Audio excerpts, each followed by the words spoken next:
Tonight on CBC Vancouver News. British Columbians lend a helping hand. I wish I could just be in a box and then go Turkey and then just dig those rubbles and then just get the people. The hunt for survivors intensifies after devastating earthquakes in Turkey and Syria. Plus, a new statutory holiday for BC. I still wake up every day with remembrance of what happened to me as a child. The National Day for Truth and Reconciliation, and a hockey jersey signed by Wayne Gretzky stolen. And unfortunately, both front doors have been glass all smashed out of it, and a hole been cut in the window. The big hit to the bottom line of this Kelowna business. This is CBC Vancouver News.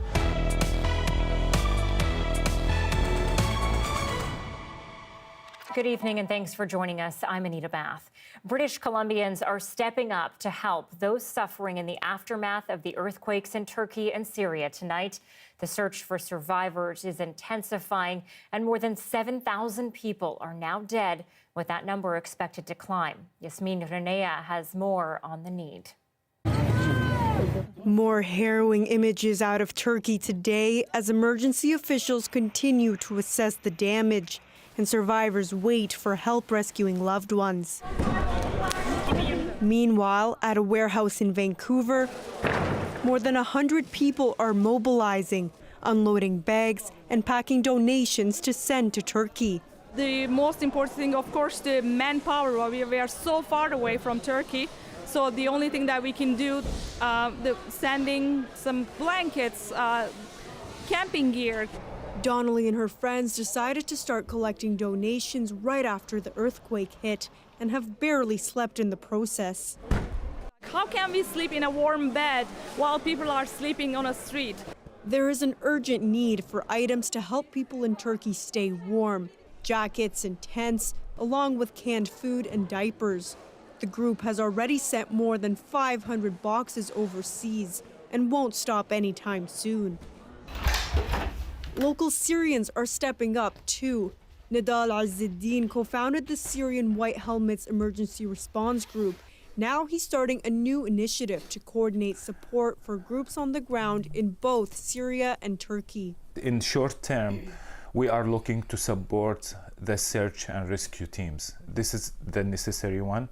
Azzeddin will recruit volunteers and find fundraising partners. He hopes organizations here can help. Fire Burnaby, Fire Vancouver, Task Force 1, any hospital. Both Turks and Syrians in Vancouver are lending a hand in any way they can. If there's any chance to be there, I would like to be there, yeah. Feeling helpless, watching the suffering so far away from their hometowns. Yasmin Renea, CBC News, Vancouver. Search and rescue crews from BC are standing by to head to Turkey, with some already departing today. We'll have more coverage of the earthquake there later in the show. That includes a live interview with a British Columbian whose family is spread throughout the region. Okay, moving on now. The National Day for Truth and Reconciliation is set to become a statutory holiday in BC. The government announced a bill today that, if passed, will make September 30th a holiday starting this fall. As Mayor Baines explains, the move puts our province in line with the federal government. As a province, we too have a responsibility to remember the children who never came home.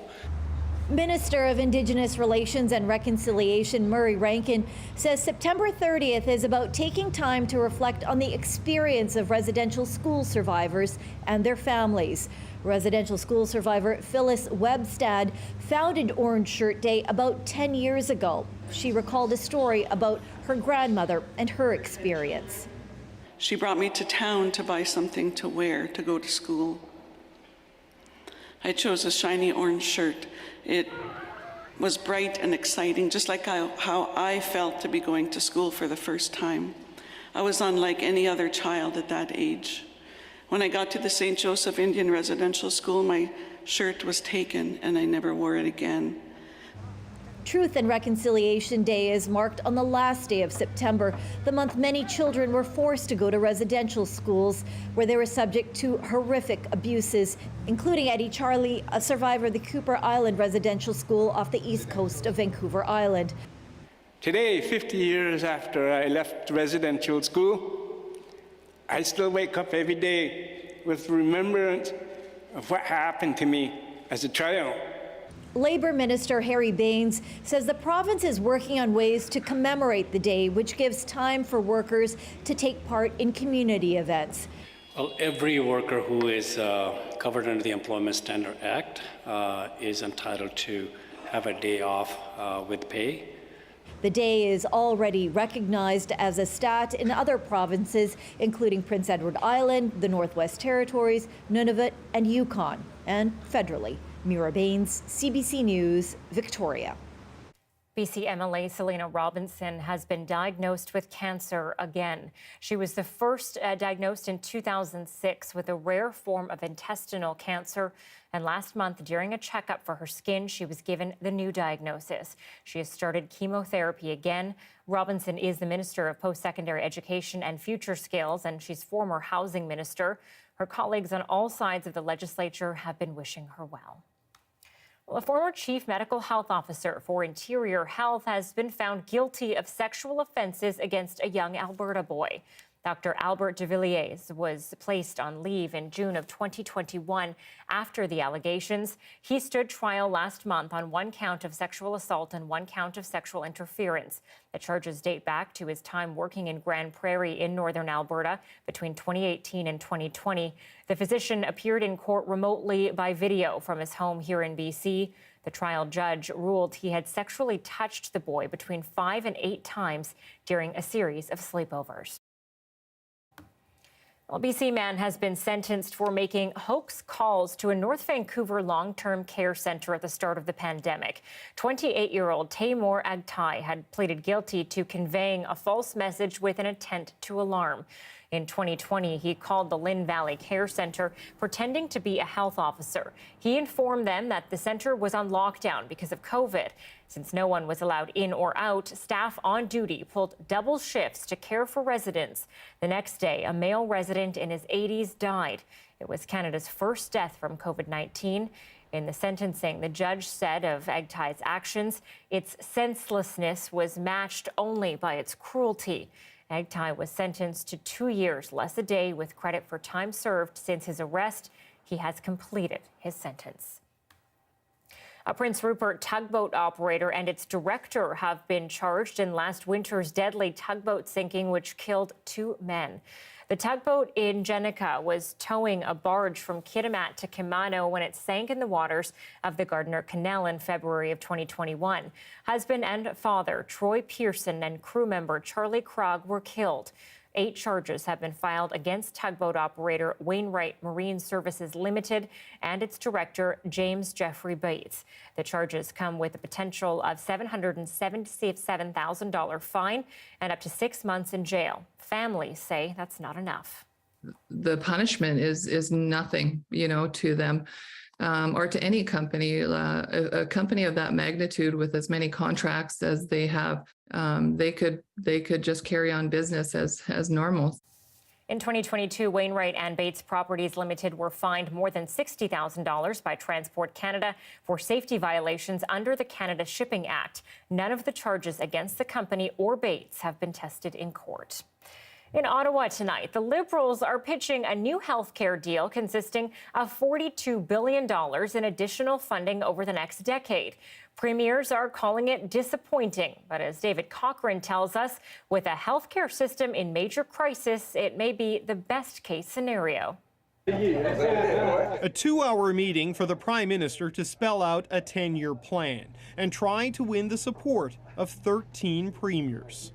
It didn't quite work. It is more money than it was yesterday, but again, I think a little disappointing in terms of the new money that was there. This proposal is fiscally limited, but I think that it provides a foundation. What we see this as is a starting point. It's a down payment on further discussions.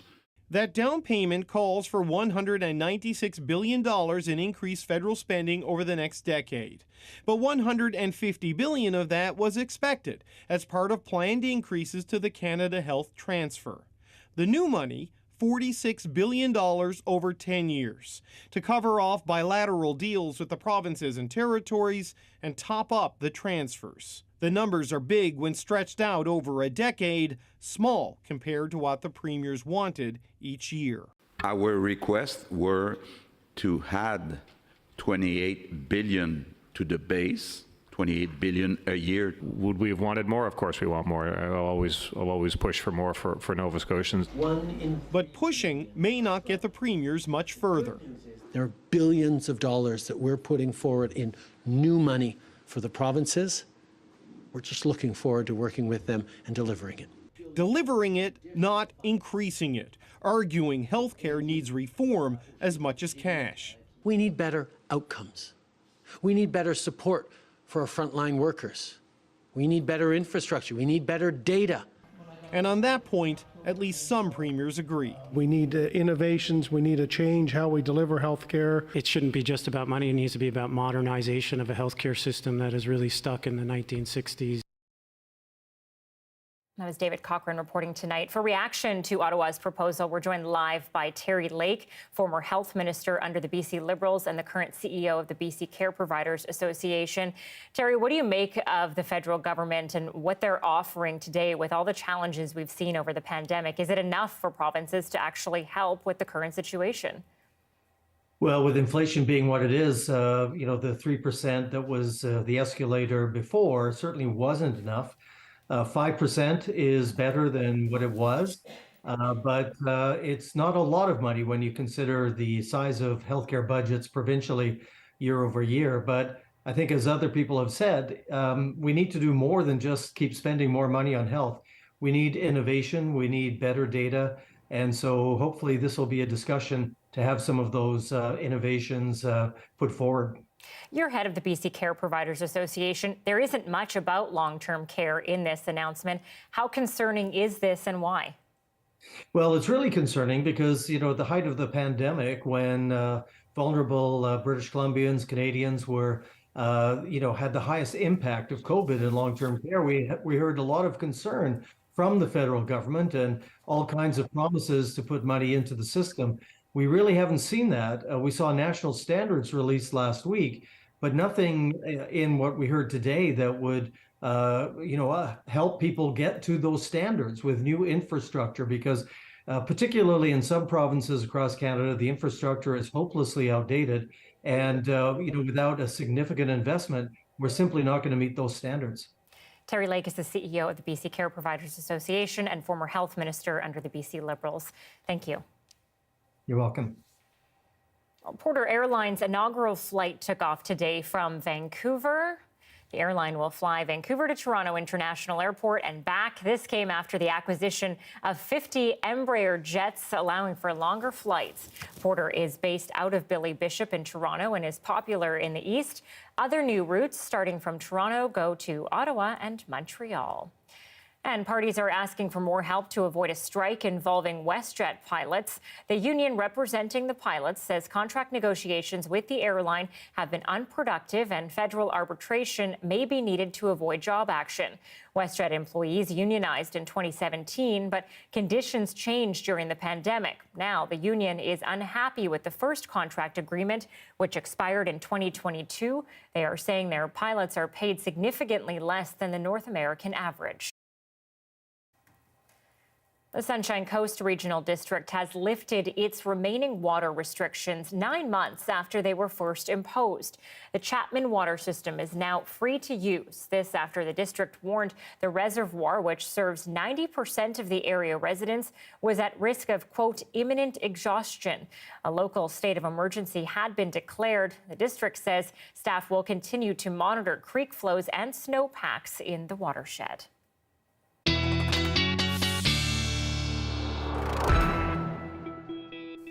Meteorologist Johanna Wagstaff is on assignment tonight. Kuljeet is here. And Kuljeet, it really was the mixed bag of all mixed bags today. We got everything. We got hail, we got a little bit of rain, we even got a little bit of sunshine, which gave us a little bit of hope that we're going to get more of it. But we're going to get some rain on and off over the next few days. Let's start with some warnings along the Central Coast for wind, 50 to 70 kilometers an hour for tonight. There's still a couple of snow and winter warnings in effect if you are traveling for the Coquihalla Highway and the Kootenay Pass. Now, the amount of rain that we've had at higher elevations has increased the avalanche warning to pretty high rates, 4 out of 5 from Prince George down to Kelowna, and of course for just north of Kitimat as well. So some very dangerous conditions. What the water does is it weakens the snow layers, and that's why we're seeing the avalanche warning increasing. Sun went down just around 5:20. Clouds tonight, clouds for the morning tomorrow as well. We are going to see some sunshine and 6 degrees tomorrow. How long is it going to last is the question, and I'll have that answer coming up. We'll Anita? talk to you later, Kuljeet. Thank you. To Kelowna now, where a thief managed to get away with a signed piece of memorabilia from the Great One. Yes, a rare signed Wayne Gretzky jersey. It was among the items stolen from Players' Choice Sports. The jersey, which was also numbered, ties back to Gretzky's days playing for the now defunct Indianapolis Racers. The store's owner says the thief smashed a hole in the front door and managed to squeeze through before exiting through the back with his stolen goods. The video shows him using a hammer and smashing a pretty small hole, not very big for a person to fit through. And then once he realized he couldn't get the latches off the doors, he wedged himself through that hole into the store. Shaw says this isn't the first time his business has been targeted. He says he refuses to open another store in downtown Kelowna and coincidentally will be moving shop this weekend.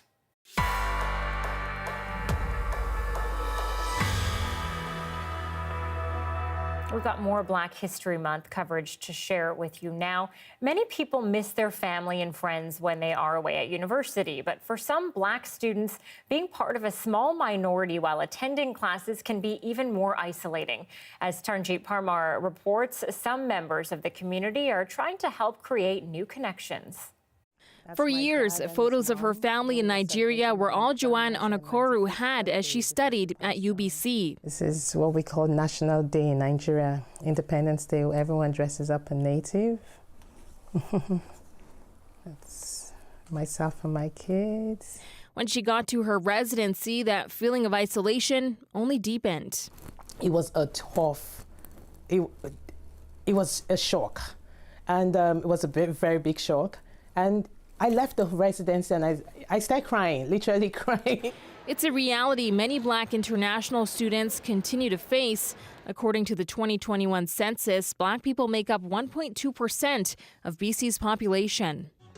UBC's Black Student Union holds weekly events to try and foster a sense of community for Black students. Where you can just be among people who look and speak to you, ask you for your name, want to get to know you. It's a moment to breathe. And more Black students are participating than ever before. The CASA adds resources are stretched thin. The group has been pushing for a permanent Black space on campus. There is an audience. There are Black students on this campus who need a space, who want a space to connect with other Black students on campus, and we need to facilitate that.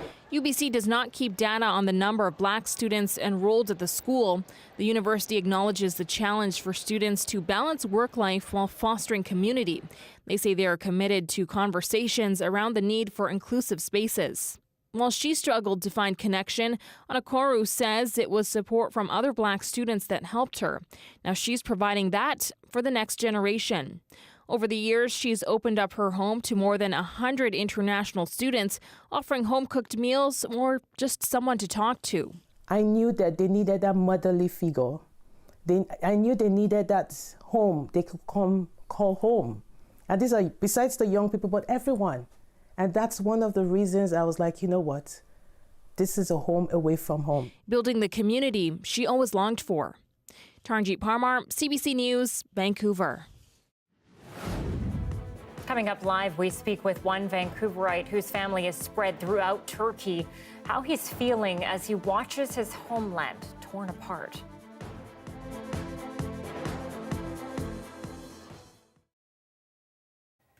Thanks for staying with us during our commercial-free live stream tonight. For most of us, losing your luggage when traveling can be a drag. But one Ottawa man's frustration has been taken to the next level because he knows exactly where his lost bag is, but he says the airline refuses to give it back. So here you see Montreal Airport. How great is that? I was for a couple of weeks in Europe on a research trip and also Central Asia, and I came back on 23rd of December. There were already some flight cancellations, and so I arrived on 23rd in Montreal Airport. And well, I almost thought about that, but yeah, short connection times, package wasn't there, right? 2 bags missing. And of course, right away I reported it as missing at the airport in Montreal. I reported it, they filed a report, and of course I get this letter, what you get with a reference number, a telephone number printed on it, and they tell you, well, usually it takes a few days or a day or whatever. Now it's busy, it's Christmas time coming up. I have air taggers, some trackers on my bags. And so I definitely saw at some point, I think it went 26th, 25th of December, I saw, well, they are both now in Montreal Airport, and see even the locality where they are. The one went just through customs, the one is already in arrival area.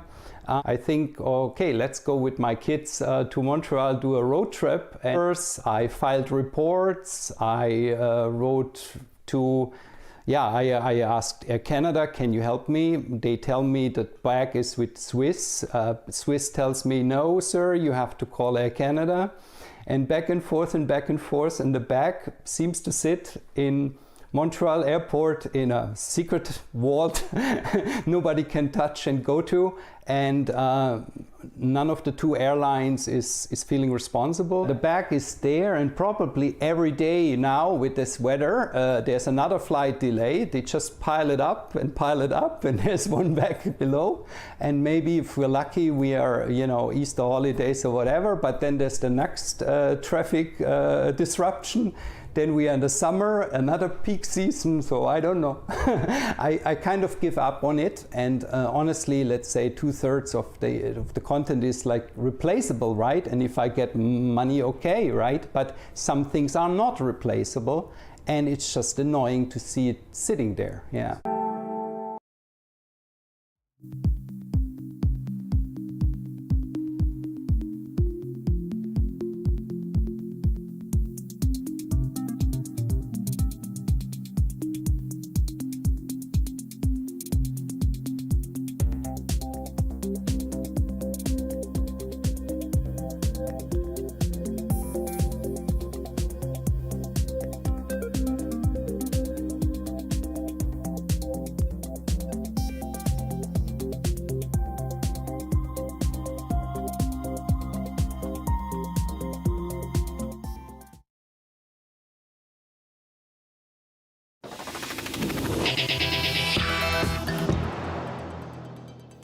The desperate hunt for earthquake survivors is intensifying in Turkey and Syria tonight. Yesterday's earthquake has now killed more than 7,000 people, a number that is sure to climb as the full scale of destruction becomes clear. The Turkish city of Diyarbakir was especially hard hit. Briar Stewart is there tonight with images of sorrow, desperation, and for some, profound relief. 2 days after earthquakes buried entire buildings, people are still being pulled out alive. The first thing this little girl did was ask for her mother. Even in a disaster where the scale of loss isn't yet clear, there are still these moments. The uncontrollable joy after a relative is carried out alive, or calling out for a loved one and hearing a familiar voice answer back. In Turkey's southernmost province of Hatay, crews pulled out this little girl from her home. And they fed this toddler capfuls of water until they could work to free him. This area was hit the hardest by the earthquakes. More than 1,200 buildings were destroyed. And despite the rescues, the number of dead keeps rising. Across the region, the faint hope that people have clung to is giving out. When the first earthquake hit, this entire apartment building collapsed in an instant. Now crews work with cranes to carefully lift up the crushing concrete slabs, while weary family can only sit and wait. Hassan Akhtamir's niece and son lived in this building. They were on the first floor, he says. No one has come out on that floor. Rescuers called for quiet several times this afternoon because they thought they heard a voice coming from underneath. But as the day ground on, no more survivors were pulled out of here. Officials say more than 24,000 rescuers have been deployed across the country. But this family hasn't seen any at their home in Malicha, where 2 children are trapped inside. Where is the state, this woman says? Where have they been for 2 days? As night settles in, the search continues in the areas where crews are working. The crews keep calling out in the darkness, hoping someone will be able to answer. Even as the rescue mission continues around the clock, there is an immediate need for shelter. The government has promised to open up tens of thousands of hotel rooms because many are now homeless, even sleeping in tents in cold weather. Briar Stewart, CBC News, Diyarbakir. And those frantic rescue efforts continue across the border in Syria tonight as well. Thousands have died there, with thousands more believed to be trapped. But as Thomas Dagla shows us, amid the death and horror, a remarkable survival story in a small town near Aleppo that has given many hope. Amid Syria's devastation, one miraculous moment. Watch again. That's a baby carried from the rubble where she'd just been born, spending her first day in an incubator without a name and without her mother, who didn't make it. Dr. Hani Maroof at the Afghan hospital says the newborn arrived with bruises all over. She was exposed to severe cold, he says, but her condition is now stable, thank God. Syrians have seen loved ones rescued in dramatic fashion and bodies recovered, taken away in blankets. After suffering 12 years of civil war, a battered country is now ravaged by natural disaster. Water pipes, electrical grids, hospitals, schools also have been damaged as a result of the earthquake. Seen helping the rescue efforts, Russian forces, the same military that assisted the Assad regime in crushing opposition across swaths of Syria. Now, international sanctions on the government are complicating foreign aid. We still have missing people under these rocks. We cannot find them because we need medical teams. Activists fear any relief sent through the government in Damascus won't reach the rebel-held northwest. The regime insists deliveries crossing the Turkish border violate Syrian sovereignty. Without permission of the government, without approval from the government, this is violation. Canada says it will send relief through the Red Crescent. Algeria flew in its own teams with aid via Aleppo. Elsewhere in the city, families buried those who'd survived the war, only to die in this catastrophe. The number of dead and injured keeps growing, with thousands of Syrian families once again reduced to tears. Thomas Dagg, CBC News, Toronto. Turkish officials say at least 10 cities southeast were severely hit by the quakes. They include the cities of Hatay, Antakya, and Adana, all located on the Mediterranean coast, as well as Kahramanmaraş and Gaziantep along the Turkey-Syria border. Now, Jansoy Gurocek is a BC resident who has family spread out across those cities and joins us live now. Jansoy, your family is all okay, but tell me about what they're experiencing right now there. Hi, Anita. Thank you for having me, first of all. So I talked with my mom and my dad Monday morning at 4:30 a.m. on their side, around 7 p.m. on PST. They called me. I felt that they are so upset, heartbroken, and they are worried about their other family members, relatives. Do they have a place to live right now, all of your family? So right now, I have two parts of the family. One of the part of the family, they are in Adana, so they are safe, they are alive. However, this, like my mom and my dad, they spent the last 2 nights in their car. Also, I have my uncle, my cousin, my grandma from the father's side, and these people, unfortunately, they have no place to stay. They stay outside. They built a tent by themselves, so they spent the last 2 nights in the tent in Islahiye, Gaziantep. Gosh, when you hear that and you talk to them, what do you feel? Because we know it's cold there right now. There is snow on the ground in some places, and to be out in a tent, out of your home, how does that make you feel being over here? So actually, I am also so upset, heartbroken, and like I am worried about that all my family members, because like everyone, all my family members, relatives, they are in Islahiye, Gaziantep, Pazarcık, Maraş, Antakya, Hatay. So the best thing what we can do, we are spreading the news. We are asking the help from the press. We are asking the help from the Canadian government. So that's we have been doing like our best, and I have been calling them every day to support, to give the a positive feeling to them. That's the only thing I can do it right now.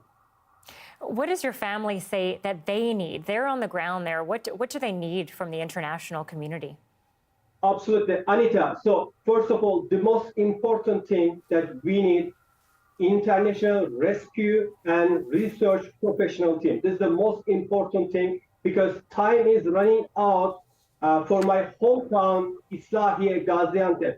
Today, I heard from the Gaziantep mayor, and she was saying that half of the building is collapsed.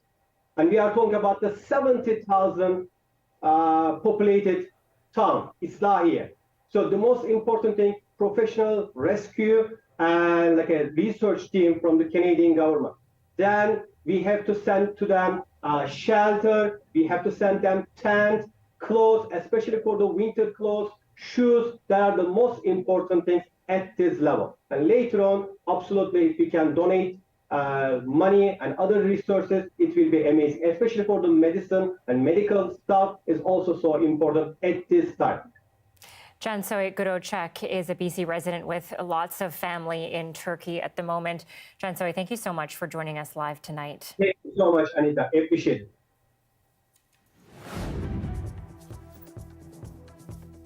Great, thank you. Coming up later in the show, we've got more on Afghan interpreters and their fight to come to Canada.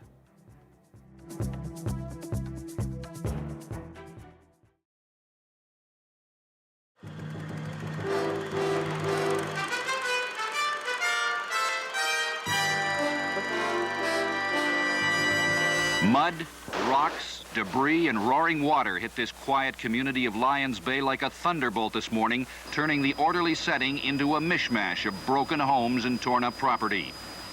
4 massive waves transformed tiny Alberta Creek that runs through the center of town from a trickle into an uncontrollable wall of water. 2 teenage boys, 18-year-old Stephen Wade and his 19-year-old brother David, were crushed and died instantly when a trailer they were sleeping in next to the creek was flattened and buried. A third family member, 17-year-old Shannon, was pulled free just seconds before the structure was destroyed. Her parents were unhurt, but their house was also demolished. 4 people were taken to hospital, and at least 4 other homes were smashed and several others threatened. The first wave hit the town at 3 a.m. No one had any warning. It knocked out the road between Lions Bay and Squamish. Nearly all telephone lines were out, and many people were without water and heat for several hours. We were all quite surprised that it happened to Alberta Creek. We expected on some of the longer spans where the creek channels are wider and deeper. Alberta Creek is a very, very small creek. We had boulders and logs coming down from way up on the cliffside, and it really was a surprise. There are a lot of homes along Alberta Creek built there because I guess people just never expected that Alberta Creek would flood like this. Some people managed to get into their clothes and then were forced to flee for their lives, losing everything.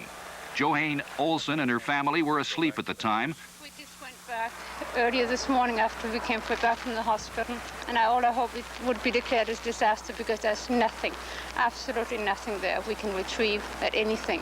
Furniture is in the pool.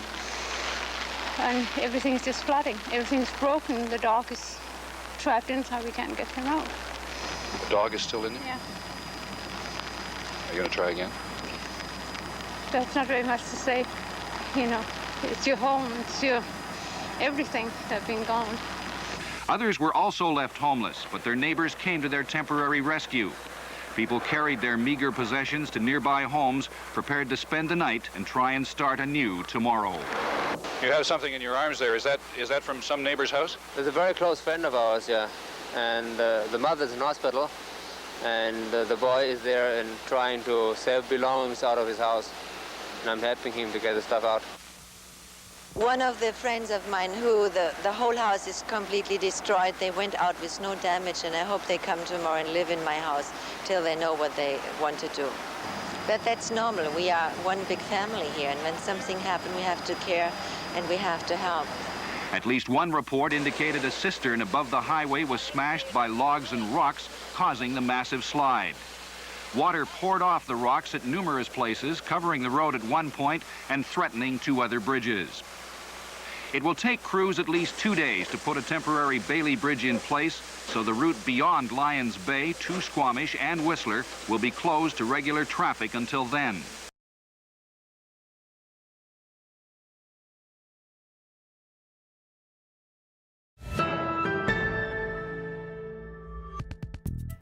A former member of the Canadian Armed Forces is no longer receiving updates on an Afghan military interpreter she's been trying to bring to Canada. Immigration, Refugees and Citizenship Canada stopped sending the information after she talked to CBC about her efforts. And the department insisted she and the interpreter, who's in hiding, fill out a new web form to grant them access, but the information remains inaccessible. As Rafi Bujikanian reports, the interpreter's life remains in danger. The frustration is unreal. Since Kabul fell to the Taliban, Lisa Compton's been trying to help the Afghan military interpreter who shielded her years ago from a bombing attack come to Canada with his family. They have had threats. He's had to change his SIM card numerous times. Compton is a retired Canadian Army nursing officer. The family she's trying to assist got to Pakistan from Afghanistan. Since 2021, she's been representing them with Immigration Canada, getting updates on their files faster than they could. He's terrified. Last month, she told CBC News about the year-long wait in their processing. After that, she was told he must fill out new paperwork so she can keep representing him and his loved ones. Kind of absurd when you realize that you're informing, the IRCC that this gentleman is running and hiding from the Taliban, and his family has to flee constantly from one place to another, and now they want you to update a form. The two documents barely differ. They ask identical questions.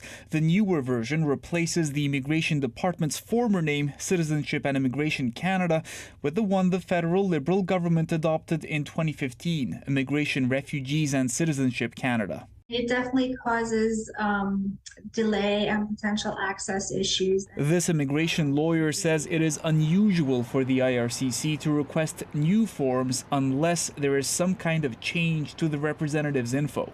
Vulnerable claimants who are in risky situations have difficulty submitting their applications and their supporting documentation. But the email we've seen from an IRCC staffer to Compton just says they are unable to process the form since she provided an earlier version. We went for our nighttime. The interpreter says he snuck out after dark from his temporary shelter near Islamabad to fill the document online. We're hiding his identity and even his voice to protect him from repercussions. We are still waiting. Though the IRCC has received the new form, it tells Compton registering it could take up to 10 business days. The department would not discuss individual cases with us, but in a statement it admits an applicant's form would typically remain valid unless there were changes to be made, such as contact info. Rafi Bujikanian, CBC News, Ottawa. The U.S. Navy has released new images of sailors recovering the wreckage of a suspected Chinese spy balloon. These photos were taken on Sunday off the coast of Myrtle Beach in southern Carolina. They show sailors lifting a substantial part of a deflated aircraft out of the ocean after divers and unmanned vessels were deployed to find remnants. The balloon was shot down on Saturday, nearly a week after it was found traveling across Canada and continental U.S. The White House has rejected China's claim the aircraft was merely a weather balloon that drifted off course. And U.S. President Joe Biden delivers his State of the Union address tonight. It's the second since taking office in 2021. He's expected to use it as a soft launch for his re-election bid. Biden is facing a divided Congress, so he's also expected to focus on his economic record. As Mukta Gabriselese reports, he's also addressing policing, foreign policy, and the alleged Chinese spy balloon. This is a chance for President Joe Biden to lay out his accomplishments and to talk about his plans for the future. Now, expect the economy to be a big part of this speech. Biden can likely lean on the fact that there's a strong job market right now, that the unemployment rate is the lowest it's been in decades, and that inflation is cooling. But the fact is, a lot of Americans are still struggling, and polls suggest that most Americans don't think that Biden's doing a good job when it comes to the economy. Now, there are several other topics that will be covered in this speech as well. We expect to hear Biden speak on policies to address mental health and the overdose crisis. Gun violence will also be addressed in this speech. And there have been calls for police reforms. Again, this after last month, Tyre Nichols was fatally beaten by Memphis police. Since then, the conversation has restarted around potentially passing legislation when it comes to policing. We do know that Tyre Nichols' parents are expected to be at the Capitol tonight to hear what more the president has to say on this. And when it comes to foreign policy, you can expect President Biden to talk about the relationship with China. Officials say that was already the plan even before U.S. officials called for a Chinese balloon to be shot down, a balloon that they say was a spy balloon. The president uniquely understands that we have a lot more work to do when it comes to the economy, and that even as we've seen real progress in inflation coming down over the last 6 months in particular, we have more work to do to bring prices down. Russia's war on Ukraine was a big part of last year's State of the Union address. Since then, the U.S. has continued to show support to Ukraine with symbolic statements and billions of dollars in security assistance. Expect for President Biden to continue to show that support with tonight's address. Mukta Gabriselese, CBC News, Washington. It was a rapid rise and now a rapid fall for India's Adani Group. The global company is facing accusations of fraud and stock manipulation from a U.S. firm. As Salima Shivji explains, it's led to a sharp decline in the company's stock value. A once invincible billionaire whose fortune had grown more than 2,000% in recent years, now deflated. Stock prices have abruptly tumbled for Gautam Adani's myriad of companies after a U.S. short seller firm made allegations of fraudulent practices. Half of the Adani Group's fortune, more than $110 billion, vanished in a flash, leaving some investors worried, but not this one. As far as Adani issue, there is a global conspiracy. That's not how markets see it. Nor these protesters. Opposition parties are demanding a full investigation into the allegations and into what they see as the tycoon's close and profitable ties to the Modi government. The House is not in order. In Parliament, chaos reigned in both houses, the session devolving over 3 days as anger and uncertainty grows over what effect the crisis could have on the country's economy. Making any attempt to contact us. The company's vehement denials slamming the report. The report is a malicious combination of selective misinformation. Did little to stop the free fall of stock prices, leaving the former third richest man in the world now barely cracking the top 20. But I think everybody in the market knew that the huge growth in valuation was something which was unnatural. This independent market analyst would like to see stronger action from India's markets regulator, looking into the matter to avoid the perception, he says, of any political influence. Creditors will also now be especially cautious when certain corporate groups are perceived to be close to the ruling establishment. Still, market analysts believe the damage may be limited to the Adani Group itself, with the company losing big, but the Indian market only slightly shaken. Salima Shivji, CBC News, Mumbai. After the break, we take you to Ontario, where a jewelry store robbery is worthy of a Hollywood heist film. Those details and more still to come.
Time once again for another check with the weather. Kuljeet, is there any relief coming? We got a lot of rain, Anita. I totally agree with you. We do have a little bit of relief coming tomorrow. During the day, we might get some sunny breaks with some clouds. And by about 7 p.m. on Wednesday, we're going to get another low pressure system that's going to make its way to the lower mainland and to central BC as well. And it's going to make its way out. And just about Friday, we're going to get another low pressure system that will bring light showers for the weekend. So we're going to see a lot of rain from Wednesday into the weekend, on and off, broken up with some sunny periods. Temperatures outside right now, 7 degrees in Vancouver, 6 in West Vancouver, and 6 degrees in the Fraser Valley for Abbotsford. Sitting on seasonal right now. For tomorrow, we are going to see some sun, not just for the Lower Mainland and Victoria, but also towards Prince George, with a mix of rain and snow. Some sun for Williams Lake, 1 degree there, 6 degrees in Kelowna tomorrow. So most of the province is getting a bit of a break from the wet conditions. For us, we are sitting on seasonal highs and lows. The next rainfall, like I said, Thursday overnight into Friday, about 25 millimeters of rain coming, and then snow still coming for the Coquihalla Highway and the Kootenay Pass if you are driving in the next 12 to 24 hours. Rain back for the end of the week, a bit of a break tomorrow, like I said, with some sunshine, and then showers on and off for the weekend. Monday, light showers as well, and then on Tuesday, we will get some sunshine. And just a reminder, it is Valentine's Day on Tuesday. Thanks for the reminder. I'm sure we all need that. Yeah, no problem. Thanks, Kuljeet. Well, police in Ottawa are searching for thieves who took off with at least $500,000 from a jewelry store. As Stu Mills explains just how the burglars were able to move the large safe is leaving the victims scratching their heads. Sunday afternoon, Mo Hussein entered his restaurant through the service hallway. Once inside the kitchen of Mo's Barbecue, things got weird. The sink hacked free from its plumbing and standing on end. Did somebody play a prank on me? Puzzled, he continued on toward the dining room, but then stopped in his tracks. I was sort of shocked. I was confused what I was looking at, if it was a mirror or if it was a picture, because I had never been in this store.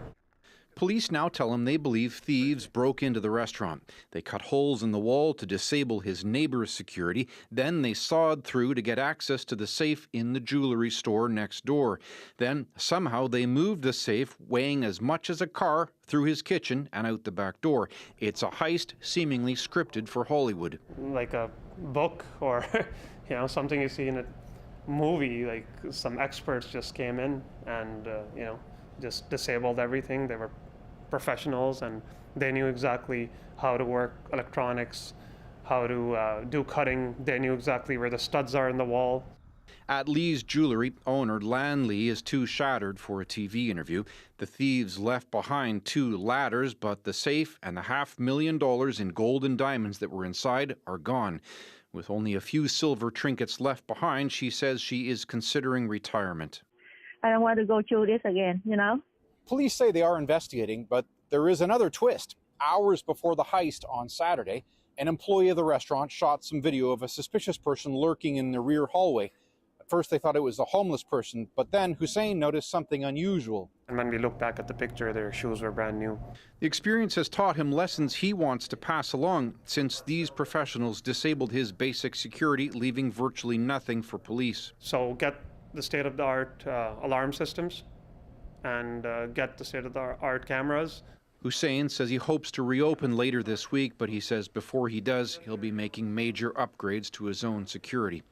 Stu Mills, CBC News, Ottawa. It's a children's toy that gives new meaning to the idea of a gold brick. After the break, one BC collector shows us his rare Lego known as Mr. Gold.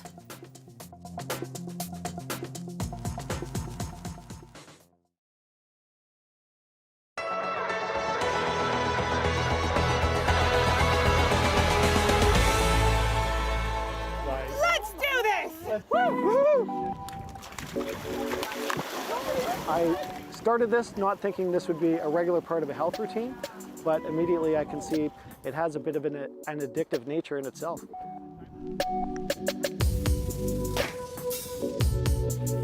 We're going for a dip in the icy Bow River here this morning. It's a nice sunny day, pretty warm air temperature. The water temperature is very cold though. I believe the Bow is about probably 2 or 3 degrees. I saw the dogs like hell no. It's pretty ice-free and the current is not too strong, so that's certainly a concern. You want to go somewhere where it's safe. For me, I haven't gone to any spot without talking to someone who's an experienced plunger. I certainly would not advise anyone just to go find a location in the river if you're not consulting with someone who knows their way around the water. I was fascinated by it, thought it to be a bit of a crazy activity, and started out this year and thought, I'm going to try it out for myself. I've read a lot of information about the health attributes of it. Hi, my name is John Holash, and I'm with the Faculty of Kinesiology. My area of research is health and human performance. Cold water therapy is another one of these extreme environments that we can sometimes put onto our body, and as a result of that we produce something that's we call a hormetic response, which basically means the body is challenged in some way, and then we adapt to it by changing the way that our physiology works to improve function. There's a fine line, and when you get too cold, you've got to be very concerned about that too, because at that pressure, if you have a really hard shock to the body and your body's at a really low body temperature, it can actually cause your heart to stop beating. Ooh, look at that. Barefoot in the snow. I've been doing it for a couple of years now. You really do kind of know how cold you're getting. And yeah, you want to avoid hypothermia, definitely. And if you do it right, I found you can avoid it quite easily. I find I have more energy throughout the day. I don't get as tired in the afternoon as I used to, for the most part. I eat less. I just feel in better shape, better health, more energy, and a better mood. It's been really interesting and kind of profound to get to know my body better in terms of how it handles cold, how it responds to cold, how long it takes to cool down and to warm back up, so that you can stay kind of in your comfort zone, quote unquote, when you're getting in and out of the river. Woo! Wow! I can feel muscles up here doing crazy things. Do it with friends, be in a group, prepare yourself for the exposure before you go. It's probably a good idea to talk to your physician and make sure that exposing yourself to extreme conditions is suitable for you and that you're in the physical kind of shape that can handle that type of extreme environment. A really cold shower in the morning for 5-10 minutes will do basically the same kind of effect. Nicely done! 10 minutes. Yeah, that's my thanks for everyone. Thanks for the invite.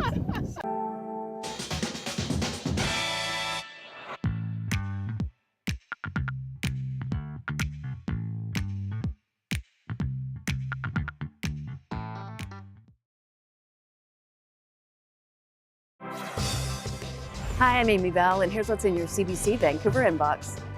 On March 8th, celebrate International Women's Day with Gloria Makarenko at the West Coast Leafs Equality Breakfast.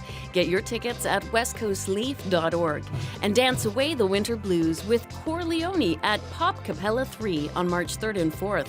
Backed by a band of Vancouver's best, the Corleone Ensemble will take on your favorite hits. Tickets at corleone.org. We're sharing really important information with the public, and I feel like this is exactly what our job is, especially as the public broadcaster, especially in morning radio. That's incredibly important.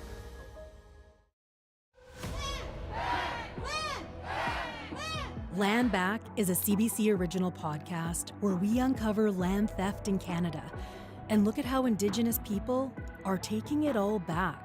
And that's what empowered nations and empowered people to just literally steal land. This is a consequence of your actions. And it's time to give land back. Land Back is out now on CBC Listen or wherever you get your podcasts. One Vancouver Island resident is selling his Lego for a whopping $7,000. Now, the piece is known as Mr. Gold, and it was released in 2013. It's considered a rare find for Lego collectors. So we got an up-close and personal introduction. This is the insanity of Lego. My name is Matthew Fox, and I've been a Lego collector for a long time, ever since I've been a little kid. So I've got a Mr. Gold, and I've got all this Lego, and I just enjoy building with it and playing with it and passing it on to all my kids as well, too. It's just been a great part of my life.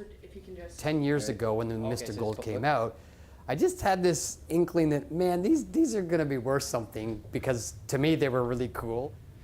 The last 4 or 5 that I've seen on eBay and some other places, they're about $7,000 and up. The hype of it is that they're rare, and they come with certificates, and they come a little baggy. Yeah, it's kind of the holy grail. It's just one of the ones that people seem to know about and really, really want. Okay, there's probably nobody else in the world who has a Mr. Gold who's doing this. I'm playing with a $7,000 minifigure. I actually had 4 at one point that I had just bought, one from eBay, one from local, and a couple other people. It's not real gold, which is crazy, particularly for the value. The Mr. Gold, it's a special process. that was somewhat complicated that they haven't done with many others. There was a C-3PO and one other one that he did a chrome one as well too, but there's not many of them like this. It's nice to watch my kids get involved with Lego. I love it at Christmas and birthdays to be able to give them Lego because it's great. It's good to have them in building and being creative rather than having them stuck in front of screens all the time. And then if they lose a kit or they lose instructions or they break the kit, then they can just build something else and be creative. And I think that's fantastic and a good life skill.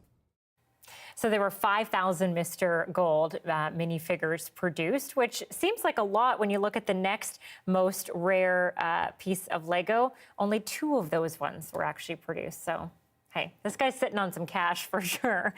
Well, some lucky ducks in Nova Scotia got to come inside from the cold last weekend. Owners feared their feathered friends could suffer frostbite after temperatures dropped to record lows. So they brought the 5 of them indoors to enjoy some family time. Furniture was rearranged, hay was brought in, a cozy blanket and an extra heater fired up to keep them toasty warm. Yeah, they sure do look toasty warm. What about the perfect spot to cozy up? And as someone who's always cold, I'm happy these ducks found a place for comfort. That is it for CBC Vancouver News tonight. We'll see you tomorrow.